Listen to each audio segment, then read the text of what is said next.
Hi guys! Welcome back to Bing's World. So kung baguhan pa lang kayo sa aming YouTube channel, welcome sa Bing's World. So ngayon guys, itur ko kayo kung saan kami naka-check-in. So isa itong village na mayroong 10 cabin. So mahanap ito sa isang Airbnb or dito sa US ay VRBO. So, ang pangalan ng aming cabin ay Blue Goose. So, ayan ang next. Yung pangatlo, ang nasa likod ang number 1. Yung nasa likod sa amin, yun ang number 1. Number 2 yung sa amin. Number 3 ito. Number 4. Tsaka yung nasa diretso ay ang owner. Number 5, yun. Papunta sa taas. Number 5. And then 6, 7, and 8, 9, and 10. So, meron silang 10 cabin na pinapa Airbnb or VRBO. So, isa to sa magandang businesses dito sa US kasi maraming mga travelers or mga nagbabakasyon. Kaya kami dito naka-check-in kasi malapit yung tourist spot na Ark Encounter.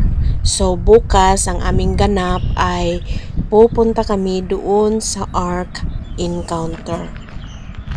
So, itur ko kayo sa loob ng cabin. Ayan, may mga passcode bago ka pumasok. So, ayan guys, ang cute ng kanilang cabin.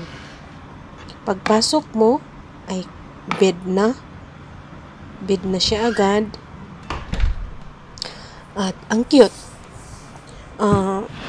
Convenient para sa dalawa, pero pag may mga bata hindi pwede kasi kailangan may mga space. So dahil dalawa lang kami, pwede na yan sa amin, pwede na ito sa amin.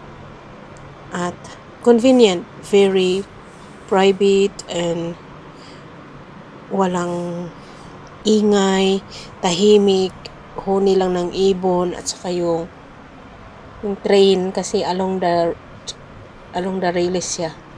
So ang ayaw ko lang dito sa cabin ay yung pinto itong pinto sa bathroom. Kasi hindi siya sealed, sliding door lang siya, and then siya yung nakasingaw, yung nakikita mo kung maglalakad ka. Pero kung dalawa lang kayo mag-asawa, okay lang yun. But para sa akin, hindi ako convenient. So, meron silang microwave at meron din silang coffee maker.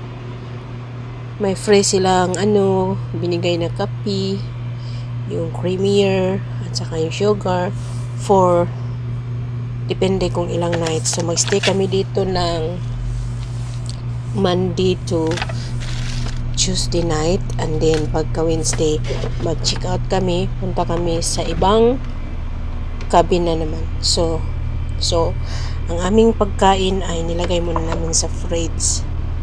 Galing yan doon sa cooler, at saka yung mga ice cubes, ice bottle ay nilagay namin dyan sa freezer para mag-ice ulit. Para pagka Wednesday ng umaga, pag check out namin ay ibalik na namin naman ulit sa aming cooler. So, ganyan lang guys pag nagbakasyon. Dito sa Amerika, bit-bit lahat ang lahat. So, ayan guys. Salamat sa inyong walang sawang pag-support. At kung sino pa yung hindi nakapag-subscribe, please subscribe and hit the bell button para updated po kayo sa mga next videos na i-upload namin.